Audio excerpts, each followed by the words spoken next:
Nós vamos navegar agora pela carta de João a Sardes, né? Ou de Jesus, escrito por João, dirigido à igreja e à comunidade de Sardes. Sardes, como a gente já aprendeu aqui, era uma cidade próspera, uma cidade de luxo e que foi perdendo a sua vitalidade espiritual devido justamente pelo ambiente em que cercava aquela comunidade dos seus dias. E o que começa então a gente pensar sobre aonde estamos e quem nos acerca, né? Quem está nos influenciando culturalmente, nos nossos pensamentos, nas nossas ideias, quem são as pessoas que nós lemos, quem são as pessoas que ouvimos, quais são as influências que estão entrando para dentro da minha vida na caminhada, na coisa do dia a dia. E aí o texto de Apocalipse diz assim: ao anjo da igreja em Sardes, escreva: estas são as palavras daquele que tem os 7 Espíritos de Deus e as 7 estrelas. Conheça as suas obras, você tem fama de estar vivo, mas está morto. Esteja atento, fortaleça o que resta e que estava para morrer, pois não achei suas obras perfeitas aos olhos do meu Deus. Lembre-se, portanto, que você recebeu e ouviu, obedeça e arrependa-se. Mas se você não estiver atento, virei como um ladrão, e você não saberá que hora virei contra você. No entanto, você tem em Sardes umas poucas pessoas que não contaminaram as suas vestes, mas elas andarão comigo vestidos de branco, pois são dignas. O vencedor será igualmente vestido de branco.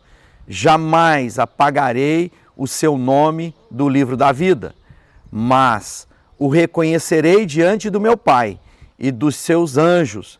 Aquele que tem ouvido, ouça o que o Espírito diz às igrejas. Bom, é interessante que por vários momentos, né, a carta é escrita, não só a de Sardes, mas outras, ao anjo da igreja. Então vamos pensar e começar nesse ambiente, né, espiritual aí, está dizendo, olha, quem é o anjo? E aí, se a gente for estudar, os biblistas, os estudiosos, podem ser 3 coisas. Primeiro, o óbvio, um anjo, um ser espiritual que ali responde por aquela comunidade.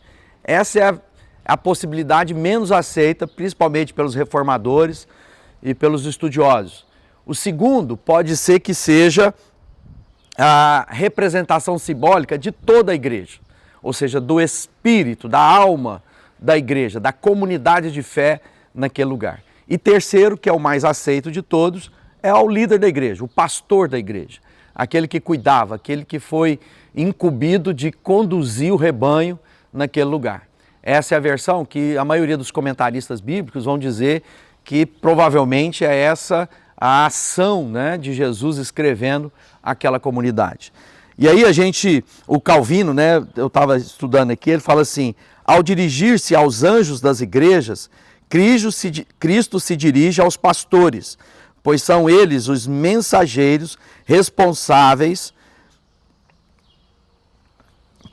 por guiar o rebanho e manter a igreja na verdade. Então, todos nós que somos líderes na vida da igreja, e agora olhando para a cidade, toda a igreja exerce o papel sacerdotal para a cidade, né? Dentro da comunidade da fé, nós temos as estruturas que Deus estabeleceu, presbítero, pastores, diáconos, ou se a gente voltar lá por 5 ministérios, apóstolos, profetas, evangelistas, pastores e mestres. Então, quando ele está escrevendo, está dizendo, vocês que são responsáveis, que assumiram a responsabilidade pela comunidade, a vocês escrevo. Então, ele estava dirigindo-se de maneira objetiva para tratar de situações reais. Não eram apenas hipóteses. Ele está dizendo, olha, eu conheço, você está num lugar esplendoroso, você está num lugar de riqueza, você parece estar vivo, mas está morto. E aí, quando ele está falando que está morto, ele está dizendo da vida espiritual e não da vida, né, orgânica. Na nossa caminhada e na nossa jornada, Deus está dizendo, cuidado com as distrações. Ele fala isso no texto aqui, né? Ele diz, olha, você está distraído. Mas ao mesmo tempo ele diz, esteja atento, fortaleça o resto que estava para morrer, pois não achei suas obras perfeitas e aos meus olhos. Né? Então ele está dizendo para mim e para você que esse contexto, Deus está falando a mim e a você, homens e mulheres que compreenderam o chamado de Jesus. Jesus diz, eu farei de vocês sacerdotes universais, nação santa, povo de exclusivo uso de Deus. Quando Pedro escreve isso, ele estava se dirigindo a nós e dizendo, vocês têm responsabilidades a respeito da comunidade onde você está inserida. E a comunidade tem responsabilidade com a cidade onde ela está colocada. Então a gente está ouvindo sobre isso aqui nessa jornada, nessa caminhada. Trazer a nós a responsabilidade de levarmos as boas novas de grande alegria. Pensa bem, o único povo que pode anunciar as boas novas de grande alegria é a igreja. Talvez as outras coisas as pessoas podem fazer, mas anunciar o Salvador através da Messias é de exclusivo pertencer à igreja de Jesus. Então eu e você somos chamados a fazer discípulos de todos os povos e de todas as nações. E todos esses lugares que nós estamos passando, a gente escuta períodos em que povos habitaram nesses lugares, não é isso? Primeiro foram esses povos, depois vieram os outros, e aí aquilo foi até chegar nos nossos dias. E quando a gente chega nos nossos dias, há uma cidade moderna em torno de Sardes, que foi construída sobre aterros e mais aterros e mais aterros. Quando a gente chega num lugar de escavação, às vezes a gente não entende, fala assim, mas como é que ninguém nunca viu isso? Porque isso foi acumulando aterro em cima de aterro. Então eles pensavam, o que a gente vai fazer com essa piscina antiga? Não, enche de terra e vamos fazer aqui outra coisa. Então a vida vai se tornando acúmulos de história. Então se a gente aprofundar na minha vida e na sua vida, no meu coração, o que vai ser escavado de dentro de nós? Quais são as heranças que estão lá e que, vez por outra, brotam sem a gente saber de onde está vindo? Por isso a gente tem que estar atento, não nos deixar distrair, para que a gente não deixe que morra aquilo que ainda está vivo. E é isso que ele está escrevendo. Eu falei assim, vocês têm aparência de vivo. Porque era uma igreja, uma comunidade ali elegante, próspera,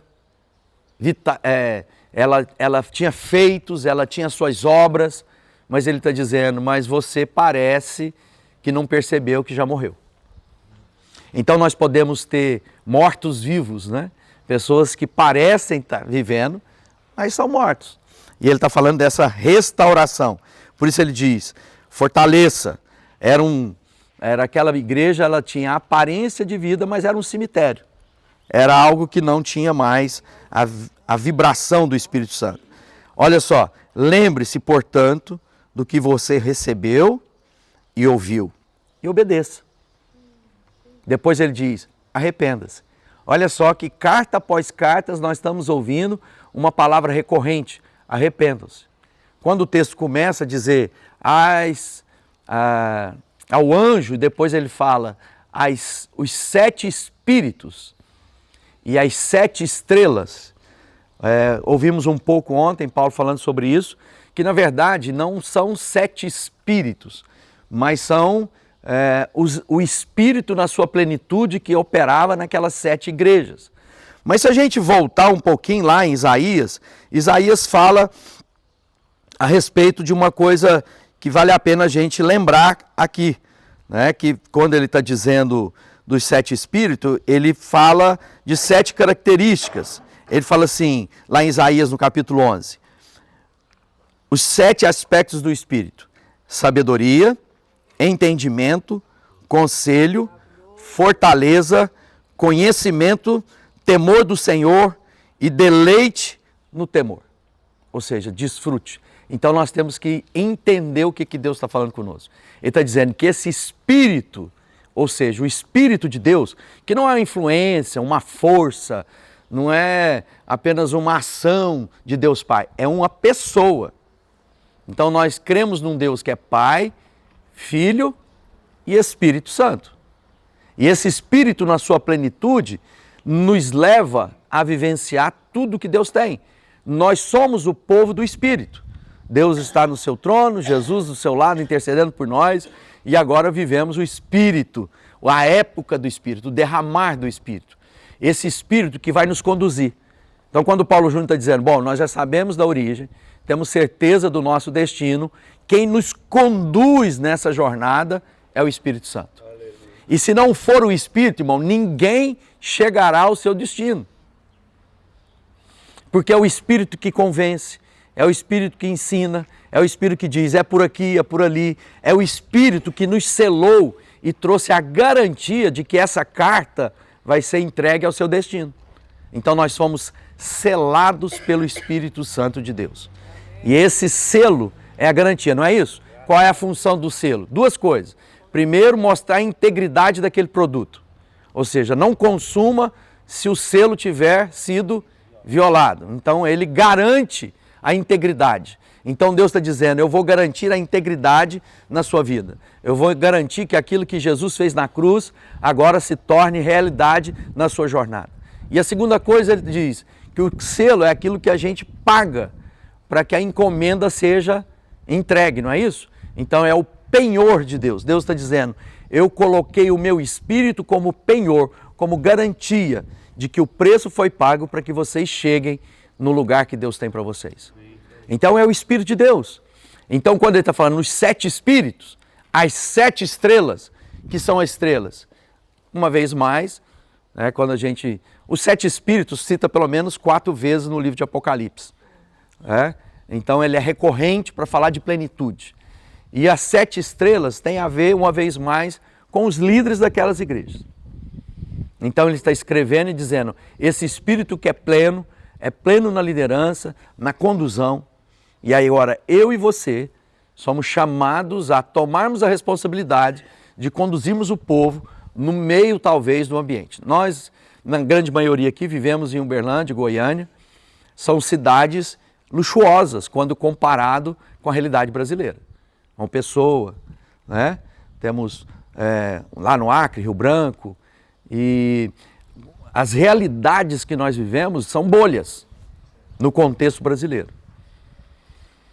Uberlândia tem 99% de água, luz e esgoto. Isso para o Brasil é inédito, não é inédito, mas é muito raro. Goiânia, uma cidade pujante, bonita. E às vezes a gente imagina que a vida está dentro dessa bolha. E não está. Os desafios são muito maiores, né? Então eu quero dizer, não se encante com a realidade do seu entorno. Que foi o problema de Sardes. Olha, vocês estão se desviando, vocês estão vivendo, vocês estão existindo, mas estão mortos. Então, às vezes, a gente está achando que está cheio de vigor, né? Eu lembro, tivemos o privilégio de ser missionários na Escócia, e quando a gente morou lá, a Escócia, todo mundo conhece, é um lugar como esse. Só que lá a maioria dos monumentos ainda estão de pé, porque são monumentos mais, desde a época dos romanos também, mas nós temos igrejas, né? Eu tive o privilégio lá na Inglaterra de ministrar numa igreja de 1000 anos, o prédio tinha 1000 anos. Ou seja, antes da reforma, 500 anos antes da reforma. O prédio que tinha do lado da igreja que a gente congregava, lá na Igreja Batista, no Porto de Edimburgo, era um prédio da igreja presbiteriana lá, tinha 500 anos. Então, uma história. O bairro que nós morávamos tinha 800 anos. Então, muita história. Só que a sensação que eu tinha na Escócia é que aquela vida que estava ali era uma redoma. Quem viu aquele filme do Jim Carrey lá, a vida de Trump não, era um personagem que vive como se fosse uma história contada, né, de controlada. Tudo era encenado, até que ele percebe que cai uma lâmpada, cai uma luz, né? E ele percebe que a redoma, ele estava dentro de uma redoma, um cenário. E às vezes, Sardes estava assim, como se fosse uma redoma, todo mundo vivendo, achando que a realidade era aquela, pensando que aquilo era vida, mas tudo aquilo era fantasia, não era real. Então, às vezes, na nossa jornada, nós estamos vivendo fantasias, pensando que isso é verdadeira espiritualidade. E espiritualidade não é apenas a minha devoção dominical, onde eu vou lá junto com os meus irmãos para sentar à mesa, para celebrar, que isso é muito bom, é necessário, é importante, mas que isso não se resume de uma vida espiritual. Então, quando a gente reúne, a Bíblia diz, não deixar-vos de congregar, como é prática de alguns. Ele está dizendo, você tem que viver em família, você tem que se sentar à mesa, você tem que ter comunhão, você tem que estar junto com a família da fé, porque você assim não deixará que morra aquilo que está morrendo. Então, talvez na sua vida, na minha vida, nós estamos vivendo assim, no automático. Ah, o que é? Vou lá. Ah, vou aqui. E a gente não para mais para ter consciência da jornada. E quando Sardes é repreendida, ele libra, lembre-se, portanto, do que você recebeu e ouviu. Obedeça e arrependa-se. Ou seja, o evangelho genuíno, a palavra de Deus. Pare e pensa. Quanto você investe por você mesmo ler a Bíblia Sagrada? Não é escutar o pastor Ogálvaro ou o pastor Paulo Júnior. Quando você mesmo abriu a Bíblia e falou assim, Deus, eu vou meditar, vou ler as Escrituras. Então tem muita gente ignorante quanto às Escrituras, que é a coisa mais básica, essencial, fundamental na nossa vida. Conhecer quais são as promessas. Ah, o livro é complicado. Não, é um livro muito fácil. É um livro que conta a história da criação, que conta a história de um povo sendo formado, um livro que conta a respeito das sabedorias adquiridas, um livro que fala de música. Música é tão importante que na Bíblia tem um livro só de música. Então nós estamos aqui ouvindo o Evangelho do Senhor Jesus e no segundo período das Escrituras, né? Primeiro era a Bíblia que Jesus tinha em mãos. O que é o Antigo Testamento? Nada mais é que a Bíblia tinha em mãos. O que nós temos no nosso livro? O livro, às vezes, fala assim, a Bíblia dos protestantes é diferente dos católicos. Só no Antigo Testamento, que quando houve a reforma, os reformadores disseram, vamos tirar esses livros que não estavam nas mãos de Jesus. Ou não é livro que os judeus têm como livro sagrado. E removeu aquilo. O resto é tudo igual. E o Novo Testamento é a história do nosso Senhor. 4 biógrafos, não é uma forma literária, né, de biografia, mas ali é onde nós temos a fonte primária. E depois nós temos a vida da comunidade sem a presença de Jesus corporalmente entre nós. É isso que é a Bíblia. Então medita nesse livro. Leia as Escrituras por você mesmo. Aprenda direto da fonte. Para de ouvir o Evangelho segundo alguém. E começa a conhecer o Evangelho que faz. Por quê? Porque o Espírito, na sua plenitude, esses 7 Espíritos citados, é o Espírito de revelação, de direção, é o Espírito de comunhão, de sabedoria, que está sobre a nossa vida para garantir que ao lermos as Escrituras, ele nos revela o que nela está escrito. Amém. Então não é o muito pensar, não é as holocubrações humanas, mas é revelação. Foi isso que Jesus falou para o Pedro. Pedro, não foi carne nem sangue que te revelou. Qual era a afirmação de Pedro? Tu és o Cristo. Tu és o Filho do Deus vivo. Sabe o que ele está dizendo? Tu és o Senhor. E era, de novo, como nós vemos nessas ruínas que andamos, isso era um problema naquela época, meus irmãos. Porque ia em confronto ao imperador romano que dominava o mundo naqueles dias. Porque dizia que o Senhor não era César, o Senhor era Jesus. Por isso que os judeus conseguiram matar Jesus. Ele está dizendo que ele é rei. E aí os romanos, bom, então agora nós temos algo contra ele para executá-lo.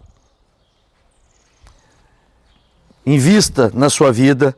Então lembre-se que Cristo vê além, né, daquilo que ele tem para nós.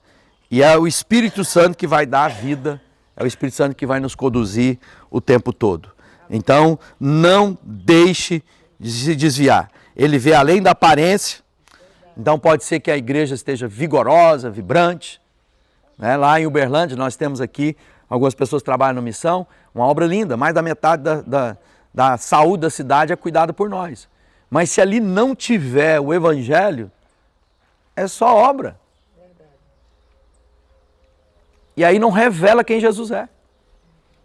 Aí outras pessoas podem fazer, porque tem gente honesta sem ser cristão. Mas não tem gente que conhece o caminho, que é Jesus Cristo, como a igreja do seu Senhor. A vigilância é necessária e a restauração começa. Lembre, obedeça e arrependa-se.